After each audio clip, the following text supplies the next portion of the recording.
Assalamualaikum warahmatullahi wabarakatuh. Perkenalkan, nama saya Yunita Sari, NPM 22714023 dari kelas A. Di sini saya akan mempresentasikan materi yang sudah diberikan oleh Bapak Nanang Wahyu Prajaka, SPM Biotek, selaku dosen mata kuliah Pertanian Perkotaan. Berikut rangkuman materi yang saya akan jelaskan dalam video ini. Check it out! Baik, materi yang saya bawakan pertama yaitu tentang topik memproduksi sayuran daun dan buah dengan cara vertikultur. Vertikultur berasal dari vertikal dan kultur yang berarti budidaya vertikal. Vertikultur yaitu budidaya pertanian tanaman baik sayuran dan buah yang dilakukan secara bertingkat secara indoor maupun outdoor. Yang kedua, prinsip vertikultur ada beberapa macam. Yang pertama, yaitu merupakan salah satu konsep pertanian bertemakan urban farming. Yang kedua, menggunakan metode vertikultur adalah salah satu alternatif pemanfaatan lahan sempit. Dan yang ketiga, yaitu mengangkat konsep penghijauan di daerah perkotaan yang memiliki lahan terbatas. Macam-macam vertikultur yaitu yang pertama ada vertikultur berdiri, yaitu menggunakan penopang silinder yang kokoh yang terbuat dari pipa ataupun paralon. Yang kedua, vertikultur susun, yaitu mirip dengan vertikultur berdiri, hanya saja menggunakan pot yang ditumpuk secara vertikultur. Yang ketiga, vertikultur gantung, yaitu berupa botol bekas dan tali rafia yang digantung di tembok. Yang keempat yaitu vertikultur tempel, yaitu modifikasi dari vertikultur gantung yang diletakkan di dinding. Yang kedua ada modifikasi vertikultur. Yang pertama vertiminaponik, yaitu antara budidaya sayuran secara vertikal berbasis pot, talang, plastik ataupun aquaponik. Yang kedua walkaponik, yaitu gabungan budidaya sayuran dengan ternak ikan yang biasa kita sebut budidakber ataupun budidaya ikan dalam ember. Alat-alat yang dapat menjadi wadah untuk vertikultur yaitu 1. Talang air, 2. Bambu, 3. Ember bekas, 4. Pipa paralon, 5. Botol bekas, dan yang ke-6 wadah plastik bekas. Topik yang kedua yaitu produksi sayuran dengan teknik indoor farming. Indoor farming yaitu memanipulasi. Konsep dari indoor farming itu sendiri ada beberapa alasan, yaitu yang pertama, laju pertumbuhan populasi meningkat tetapi makin lama lahan pertanian makin berkurang. Yang kedua, tantangan perubahan iklim dan cuaca ekstrim. Dan yang ketiga, terjadinya degradasi lahan. Dan yang keempat, dibutuhkan alternatif dan inovasi dalam bidang pertanian menuju pertanian berkelanjutan. Keuntungan yang kita bisa dapatkan dari budidaya indoor farming yaitu penggunaan air lebih hemat. Yang kedua, iklim mikro dalam indoor farming dapat diatur ataupun dimanipulasi sesuai kebutuhan kita. Dan yang ketiga, tidak ada residu pestisida. Dan yang keempat, hasil dari produksi pertanian konvensional dengan indoor farming adalah 1:20 karena indoor farming dapat diterapkan secara sistem vertikal ataupun bertingkat, yang dimana artinya 1:20 itu produksinya menghasilkan lebih banyak dibandingkan dengan budidaya konvensional. Prinsip dari indoor farming yaitu menanam sayuran ataupun tanaman di dalam bangunan ataupun ruangan yang memanfaatkan pencahayaan buatan atau lampu dan struktur bangunan yang dapat melindungi tanaman dari pengaruh abiotik maupun biotik dari lingkungan luar. Apa sih abiotik dan biotik itu? Abiotik yaitu merupakan yang bisa mempengaruhi tanaman dalam kelembapan, suhu, angin, dan cahaya. Sedangkan biotik yaitu menyebabkan hama penyakit, gulma, mikroba tanah, serta serangga. Faktor-faktor yang mempengaruhi budidaya indoor farming yaitu ada beberapa. Salah satunya yang pertama, cahaya. Cahaya dibagi menjadi dua, yaitu cahaya merah yang berintensitas 400 sampai 520 nanometer dan cahaya hijau yang berukuran 620 sampai 750 nanometer. Dan yang kedua, suhu. Suhu juga mempengaruhi budidaya indoor farming untuk pengoptimalan pertumbuhan tanaman. Dan yang ketiga yaitu karbon dioksida ataupun sensor CO2, di mana yang ditempelkan pada air completed detector. Dan yang keempat yaitu kelembapan. Kelembapan juga sangat mempengaruhi tanaman untuk tumbuh. Dan yang kelima yaitu fotoperiode. Selanjutnya ada topik selanjutnya yaitu persiapan media tumbuh, penanaman, dan pemeliharaan budidaya indoor farming. Yang pertama yaitu kita menyiapkan bahan persemaian. Yang pertama, pilihlah benih dengan kemurnian 90% dan daya kecambah 80%. Dan yang kedua, benih harus bersih, kering, mengkilap, bernas, dan seragam. Yang ketiga yaitu kita harus menyemai benih sebanyak 120% dari jumlah lubang semai sebagai cadangan.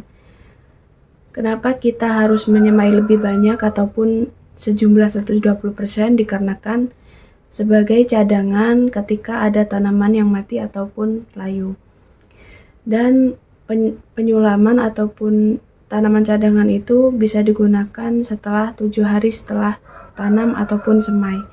Dan yang keempat yaitu menyiapkan media semai, yaitu bisa berupa rock wool ataupun bisa menggunakan busa.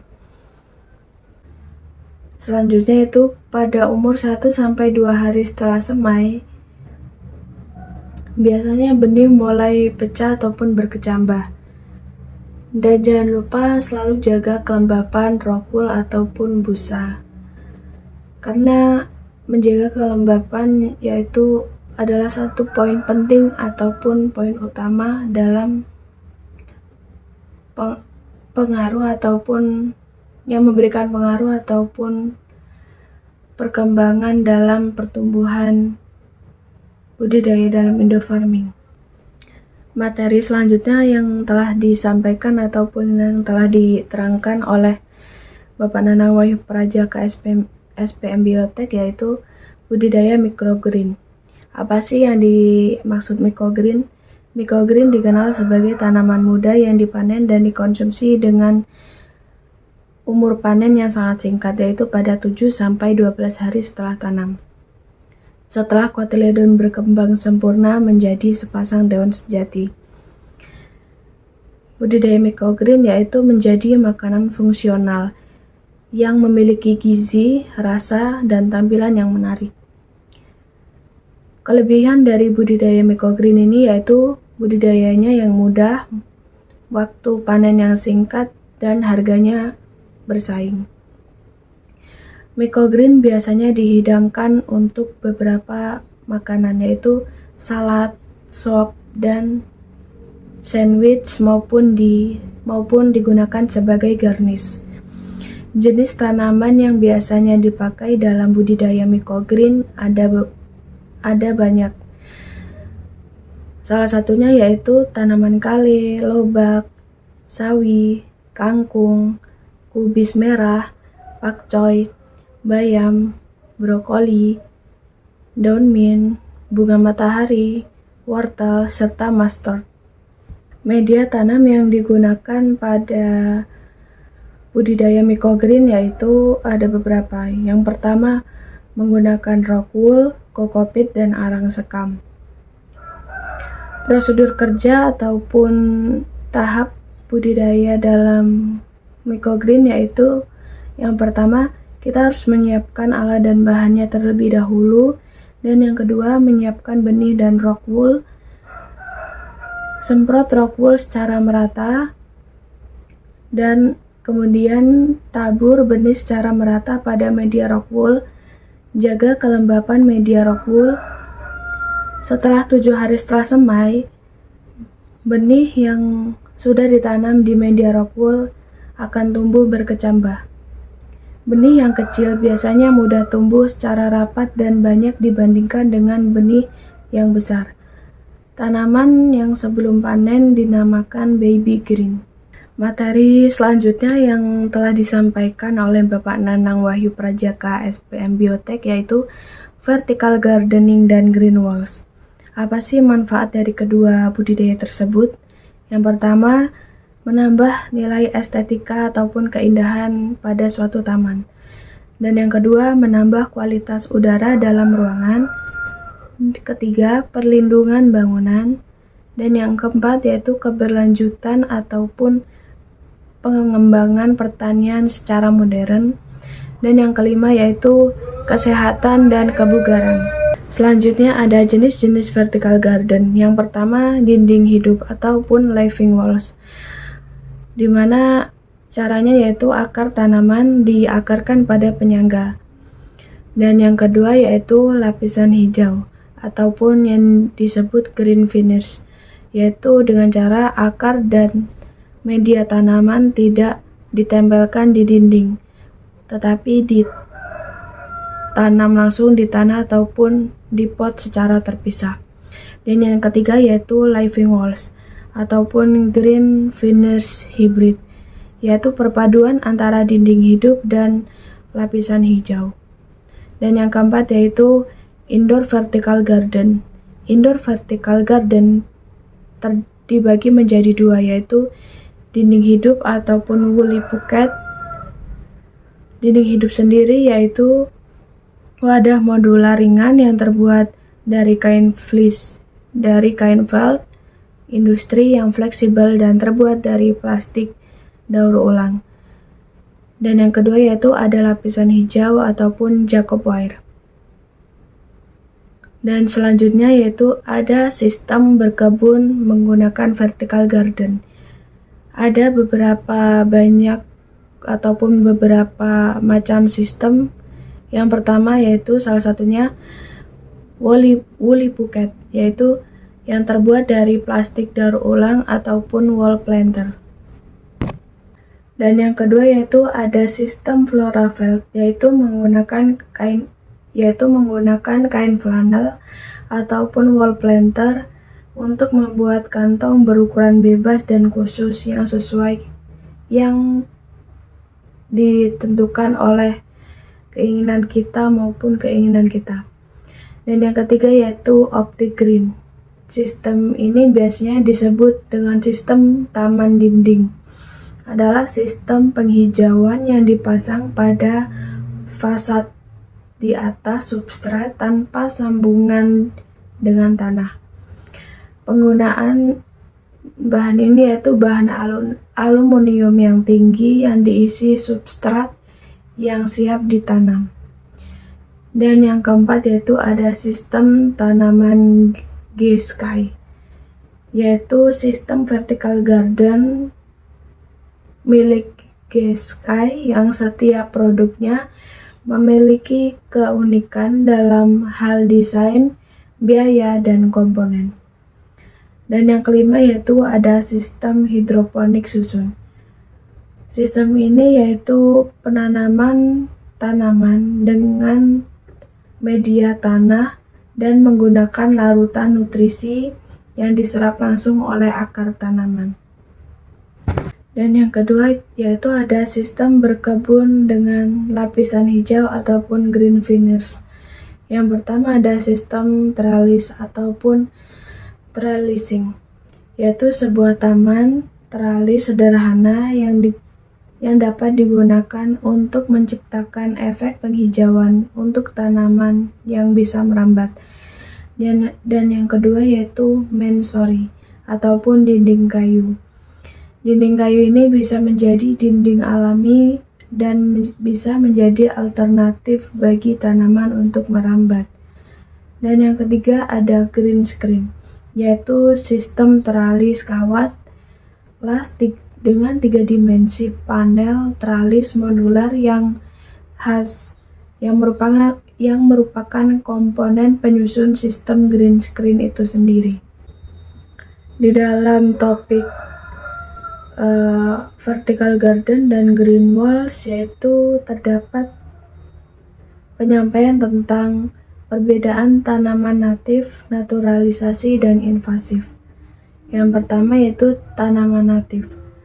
Tanaman natif yaitu bagian dari keseimbangan alam yang telah berkembang selama ratusan ataupun ribuan tahun. Dan yang kedua yaitu tanaman naturalisasi. Tanaman yang diperkenalkan dengan bantuan manusia, baik sengaja maupun tidak sengaja, ke suatu tempat ataupun habitat baru yang sebelumnya tidak ditemukan. Dan yang ketiga yaitu ada tanaman invasif. Yang dimaksud tanaman invasif itu sendiri yaitu tanaman yang dapat tumbuh di banyak tempat dan tumbuh dengan lebar. Yang selanjutnya yaitu ada ide DIY bagi yang ingin membudidayakan vertical garden. Yang pertama yaitu ada taman talang. Alat yang dibutuhkan yaitu talang air, pipa PVC yang dapat digantung di dinding dan ditanami untuk mendapatkan daya tarik vertikal pada dinding yang kosong. Dan yang kedua yaitu tembok retaining ataupun penahan. Dinding ini seringkali memiliki sudut dan celah untuk tempat tanaman-tanaman pegunungan dan sukulen agar memperindah tepian ruang taman. Dan yang ketiga ada dinding hijau konglomerat. Kenapa disebut konglomerat? Karena pada ide ini kita bisa memadukan berbagai ukuran dan bentuk yang dapat disatukan untuk menciptakan tampilan yang berkesan. Dan yang keempat ada inovasi peti kayu. Inovasi peti kayu yaitu wadah yang tersedia dilapisi dengan kain lanskap yang ditumpuk dan ditanami untuk taman yang menarik dipandang ketika kita sedang berjalan-jalan di taman. Dan yang kelima ada kamuflase hijau, yaitu menggunakan penyangga yang ditutupi tanaman merambat yang digantung di atas atap, sehingga berfungsi sebagai alternatif yang ringan, murah, cepat untuk atap hijau yang luas. Dan yang keenam yaitu ada dinding kebun bertumpuk. Dan yang keenam yaitu ada dinding kebun bertumpuk. Dan yang ketujuh ada dinding botol soda, yaitu kita memanfaatkan botol-botol bekas ataupun botol-botol minuman yang bisa kita berikan media tanam dan ditanami tanaman yang merambat ataupun yang memberikan nilai keindahan ataupun estetika pada suatu taman. Dan yang terakhir yaitu ada tembok-tembok pot, di mana tanaman yang merambat itu ditempelkan di dinding dan penggunaan dengan pot. Ada beberapa banyak tanaman untuk budidaya vertical garden. Yang pertama yaitu ada tanaman tropis, tanaman penyaring udara.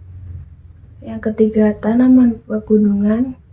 Contoh tanaman pegunungan yaitu rumput abadi, alang-alang, lumut, dan lumut kerak. Dan yang keempat ada tanaman merambat yang melilit. Dan yang kelima yaitu ada tanaman merambat yang menempel. Dan yang keenam ada tanaman yang merambat gugur. Contoh tanamannya yaitu tanaman gugur atau deciduous yang menggugurkan daunnya secara musiman. Yang selanjutnya ada tanaman tahunan, dicirikan dengan pohon yang besar ataupun batang yang besar. Dan yang terakhir ada tanaman merambat berbuah. Contoh tanamannya yaitu tomat dan anggur. Dalam materi vertical garden dan green walls, yaitu terdapat penyampaian tentang perbedaan tanaman tahunan dan tanaman perennial. Apa sih perbedaan dari tanaman tersebut? Yang pertama, tanaman tahunan adalah tanaman yang menyelesaikan siklus hidupnya dari perkecambahan hingga produksi benih sampai menjadi tanaman dewasa. Dan yang kedua ada tanaman perennial ataupun tanaman abadi. Tanaman ini biasanya hidup lebih dari 2 tahun. Baik, terima kasih sebelumnya. Mungkin itu saja pemaparan ataupun penjabaran singkat terkait materi yang telah diberikan oleh Bapak Nanang Wahyu Prajaka SPM Biotek pada mata kuliah Pertanian Perkotaan pertemuan 1-4. Kurang dan lebihnya saya mohon maaf. Terima kasih. Wassalamualaikum warahmatullahi wabarakatuh.